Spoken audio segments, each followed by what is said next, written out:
मुंबई से, इन पत्रों में लिखा हुआ है, मुंबई से, पूना से, भीलवाड़ा, दौसा, हरियाणा से लोग इस कथा को सुनने के लिए आए हैं। आसपास के क्षेत्र की सारी होटलें बुक हैं जिसमें आप लोग निवास कर रहे हैं। मैं रात्रि की बात को ध्यान में करते हुए आदरणीय मेंदोला जी को बहुत बहुत धन्यवाद देना चाहूँगा, जो रात्रि को यहाँ से निकल कर जा रहे थे और उन्होंने देखा कि यहाँ बहुत सारे लोग सो रहे थे, तो उन्होंने तुरंत अपने कार्यकर्ताओं को फ़ोन किया और कहा यहाँ बहुत भगत लोग सो रहे हैं, उनके लिए गादी और रजाई की व्यवस्था करी जाए। बहुत बहुत साधुवाद आदरणीय मेंदोला जी को, बहुत बहुत साधुवाद।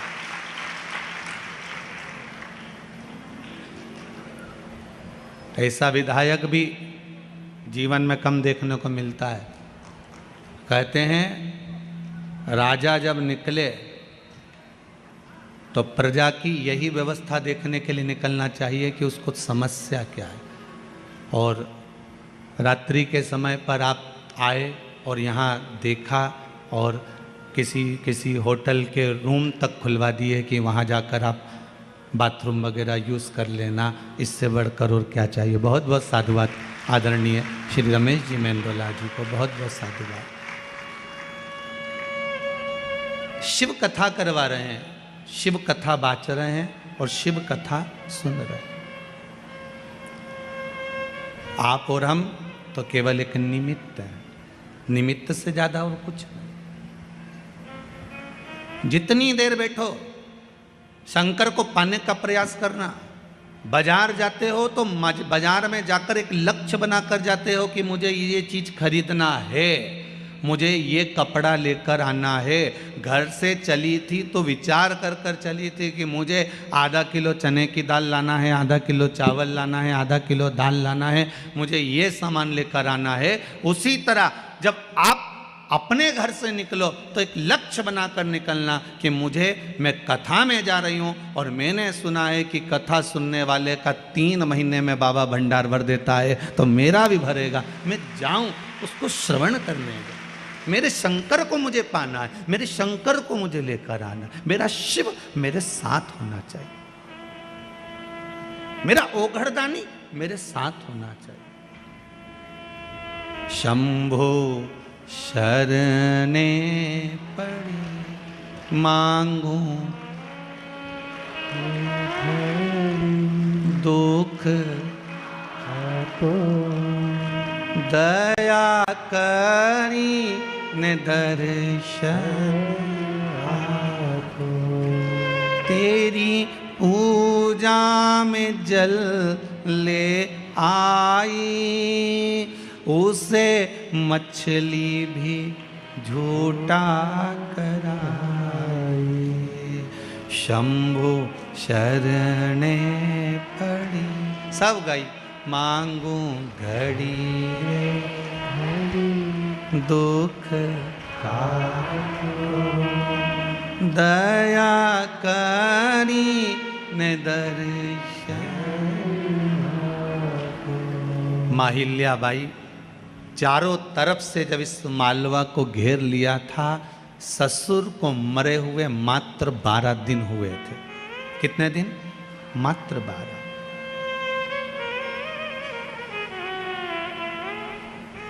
केवल 12 दिन। अब जरा विचार करिएगा, 12 दिन मात्र ससुर को मरे हुए और मस्तिष्क पति के जाने के बाद जब ससुर चला गया होगा, घर में कोई पुरुष का भाव नहीं था। श्री तुकोजी राव जी को जब बिठाया गया था तो ये दत्तक पुत्र थे, गोदी आए हुए।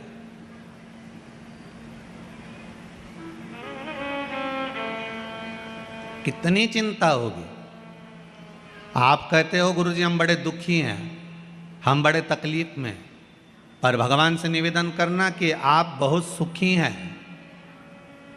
दुनिया के कई लोग ऐसे हैं जो पलंग पर पड़े हुए हैं और मौत को मांग रहे हैं कि हमें मृत्यु आ जाए, और भगवान मौत भी नहीं दे रहा। दुनिया के कई लोग ऐसे हैं जो शरीर से ऐसे हो गए कि भगवान से कह रहे हैं अब उठा ले, अब बनता नहीं है, तो भी भगवान मृत्यु तक नहीं। कम से कम आप पर मेरे देव अधिदेव महादेव की कृपा है जो आप अपने पाँव से चलकर शिव कथा तक आए हो। ये शंकर ही तो करुणा करा है। गोकुल धाम स्पेशली बीमार गौ माता की शिव की करुणा नहीं तो और क्या है।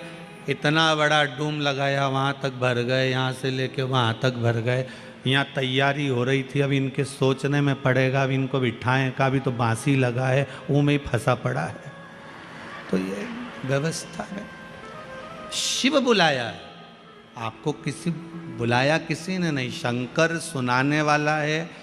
वो तो मेंदोला जी सीहोर पहुँचे और बाबा ने कृपा कर कर कथा दी है। शंकर ही लेने गए थे शंकर की कथा को, इसलिए हो रही है, बाबा करा रहा है। पर आपका प्रेम शिव के प्रति है, समर्पण शंकर के प्रति है। अकेली पड़ गई मां हिल्या।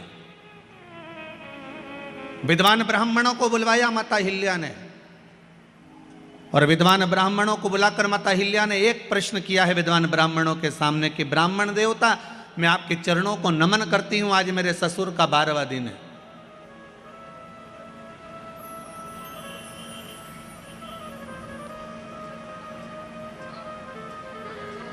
अब राजघराने को मुझे संभालना पड़ेगा, पर मैं जानती हूं कि मैं इस काबिल नहीं हूं। मैं जानती हूं मैं इस काबिल नहीं हूं। गुरुजन के सामने, ब्राह्मण जन के सामने, बड़े बुजुर्गों के सामने कभी मत कहना कि मैं बहुत कुछ जानता हूं।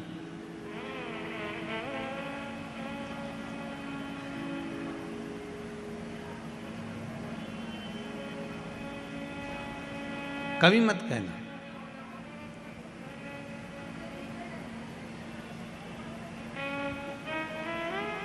गुरुजन के सामने शून्य बनकर जाना कि मुझे कुछ नहीं आता है। घर के बड़ों के सामने जाना तो शून्य बनकर जाना कि मुझे कुछ नहीं आता है। जो ज़्यादा समझदार बनकर जाता है ना, सबसे ज़्यादा काम उसी को संभालना पड़ता है। घर में 2 तरह की बहू होती है, एक समझदार, एक पगली। आप उसमें से कौन सी हो हमको नहीं मालूम, पर कल कथा में हमने कहा था कि जितने भी बैठे हैं सब पागल ही हैं, तो पगली बहू हो गया है? 2 तरह की बहू होती है घर में, एक समझदार, एक पगली। जो समझदार बहू होती है ना, घर में शादी आती है तो सारा काम वो संभालती है। मम्मी जी ने रोटी खाई कि नहीं खाई, मामा जी आया कि नहीं आया, काका जी ने भोजन करा कि नहीं करा, अभी तक फूफा जी तो आए ही नहीं। बेचारी काम में लगी रही, और उधर बैंड बाजा बजता रहा, लोग माता पूजने चले गए और ये घर में ताला कुची लगाती रह गई। बेचारी काम करते करते चाबी लेके दौड़ी, फिर याद आया कि पूजन में माता जी की चुनरी तो घर में ही रह गई, फिर भागी, फिर चुनरी लेके आई। ये समझदार थी ना, इसलिए बार बार इसको जाना पड़ रहा। समझदार थी ना, इसलिए बार बार काम करना पड़ रहा। और एक घर में बहू ऐसी होती है जिसमें अकल नहीं होती है। लोग कहते हैं हमारी छोटी बहू में तो बिल्कुल अकल नहीं, ये तो पगली है। जो पगली है वो माता पूजन में सज धज के खजूर वाली चोटी बना के नाचे कूदे, एंजॉय करे। सबसे ज्यादा एंजॉय वो ही करती है जो पगली होती है।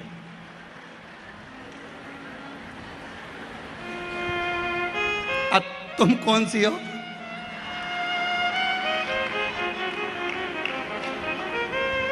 जो ज्यादा समझदार होता है उसको सारा काम करना पड़ता है, और जो पगली होती है सबसे पहले, जो समझदार बहू बेचारी काम में लगी रहे, मेहंदी लगाने तक की फुर्सत नहीं, और जो पगली वो सबसे पहले लगा दो। अच्छा वो मेहंदी वाली भी क्या यहीं तक लगा दूं जीजी?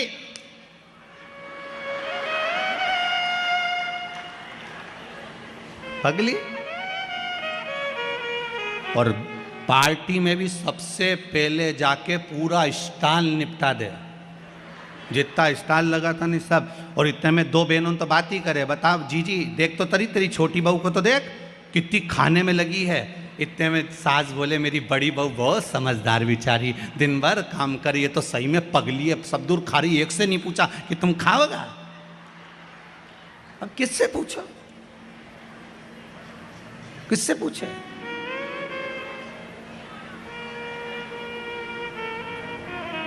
श्रीमद् भागवत कथा में लिखा है,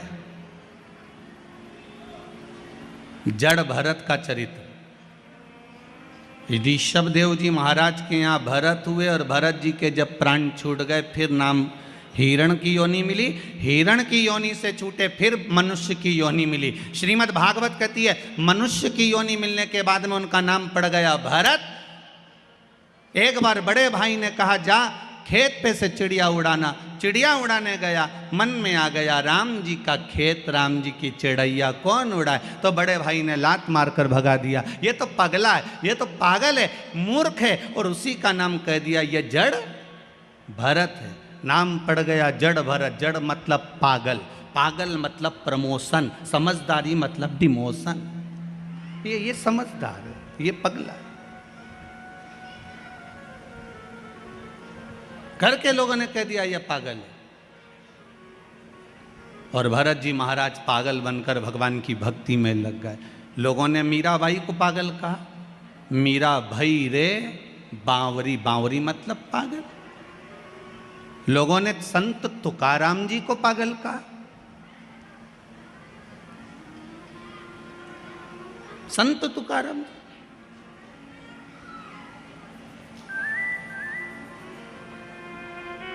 संत नामदेव जी को लोगों ने पागल कहा। रामकृष्ण परमहंस जी को लोगों ने पागल कहा। रामकृष्ण परमहंस जी तो प्रवचन देने बैठते थे, और प्रवचन देते देते रामकृष्ण परमहंस जी प्रवचन देते देते देते देते देते याद आ जाती थी कि भजिया खाने जाना है, तो हजारों पब्लिक को छोड़कर घर में चले जाते और भजिया खा के आ जाते। स्वामी विवेकानंद जी ने पांव पड़कर कहा, गुरुदेव इतने लोग तुम्हें सुनने के लिए बैठे हैं, भजिया तो तुम बाद में भी खा सकते थे, ऐसी क्या जरूरत थी कि कथा छोड़कर तुम भजिया खाने गए। तो रामकृष्ण परमहंस जी ने कहा, स्वामी विवेकानंद जिस दिन मैं भजिया नहीं खाऊं उस दिन समझ लेना कि मैं निपट गया। तो रामकृष्ण परमहंस जी से स्वामी विवेकानंद ने कहा, आपकी भजिए में इतनी आसक्ति है, भजिया इतना पसंद है आपको? तो रामकृष्ण परमहंस जी ने कहा, भजिया पसंद नहीं है, प्रवचन करते करते करते करते मेरा मन माँ जगत जननी जगदम्बा में समा जाता है। उस मन को लाने के लिए मुझे भजिया याद करना पड़ता है, इसलिए पृथ्वी पर जीवित बना रहता हूँ। ये संत हैं, लोगों ने इनको पागल कर दिया। रामकृष्ण परमहंस जी को लोगों ने पागल कर दिया, संत तुकाराम जी को लोगों ने पागल कहा, नामदेव जी को लोगों ने पागल कहा। नामदेव जी के घर में लग गई आग। नामदेव जी ने दूसरा भी दरवाजा खोल दिया। अग्नि देवता से कहा, इसमें भी घुस जाओ, जा आग लगा दो, कुर्सी रखी इसमें भी जला दो। गांव के लोग तो पानी डाल रहे और नामदेव जी आग लगा रहे। गांव के लोगों ने कहा, नामदेव जी हमने तुम्हारे लिए गादी, 2 कंबल, 1 तकिया बचा लिया, ठंड का समय है, रात को सोओगे कैसे? नामदेव जी ने कहा, कहाँ है? तो क्या ये रिया? गांव के लोगों से लेकर नामदेव जी ने कहा, लो अग्नि देवता तुम ही सो लो। और अग्नि देवता को दे दिया वो कम्बल गद्दा भी। गांव के लोगों ने कहा, ये तो पगला है, बताओ इसके लिए बचा के रखा था, इसने और आग लगा दिया। गांव के सरपंच ने कहा, आज रात्रि को नामदेव को कोई कम्बल मत देना, कोई गादी मत देना, इसको ठंड में कांपने दो, पड़े रहने दो इसको। नामदेव जी महाराज रात को आम के पेड़ के नीचे ठंड में कुकड़ के पड़े हुए थे। इतने में भगवान को लगा कि मेरे नामदेव ने अग्नि में भी मेरा दर्शन करा है, मेरे नामदेव ने अग्नि में भी मुझे देखा है।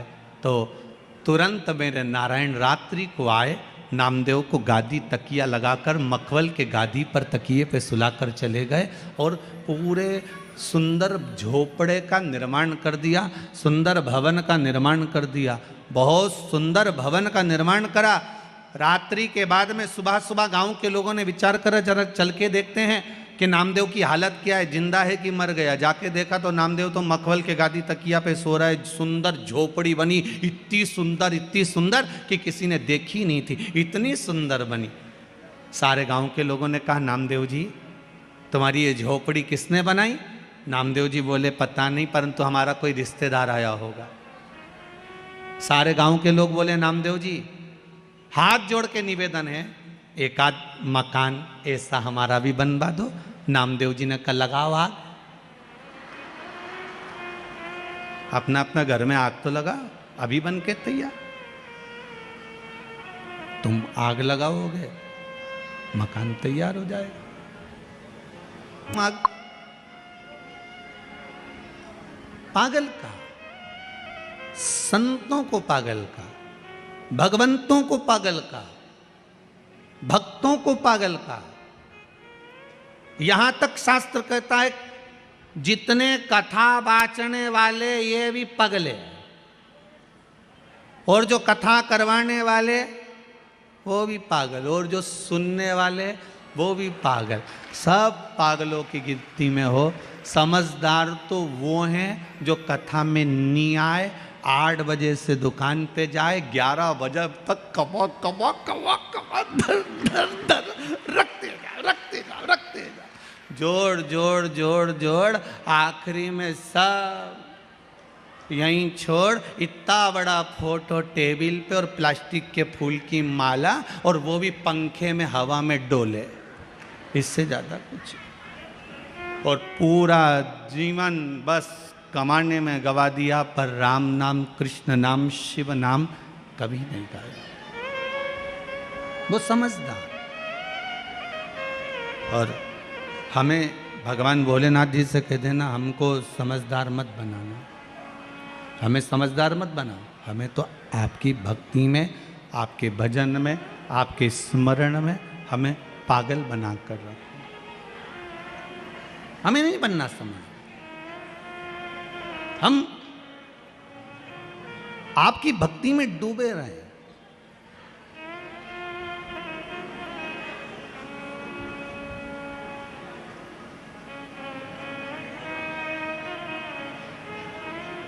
गूगल पर, मोबाइल पर, गूगल पर रास्ता ढूंढा जा सकता है। गूगल पर रास्ता ढूंढा जा सकता है, पर मोक्ष गूगल पर नहीं ढूंढ सकते। मोक्ष तो शिव महापुराण में ही ढूंढा जा सकता है। केवल ये मोक्ष शिव महापुराण में ही ढूंढा जा सकता है।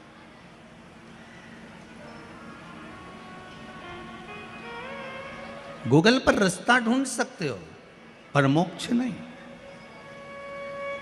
मोक्ष शिव महापुराण में ही ढूंढ सकते हो, मोक्ष शंकर की कथा में ही ढूंढ सकते हो।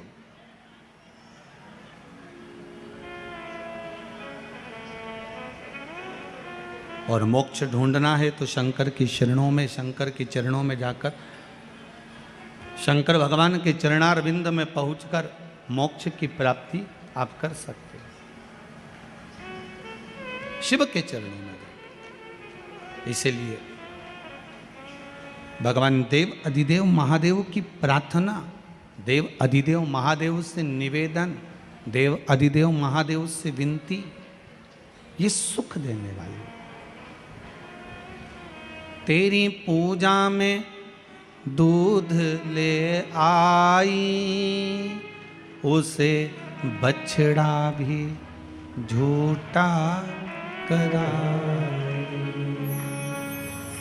शंभु शरणे पड़ी, मांगू घड़ी रे घड़ी, दुख काटो दया करी ने दर्शन। भगवान से प्रार्थना कर सकते, उस शंभू से निवेदन कर सकते, फिर क्यों ना दे बाबा।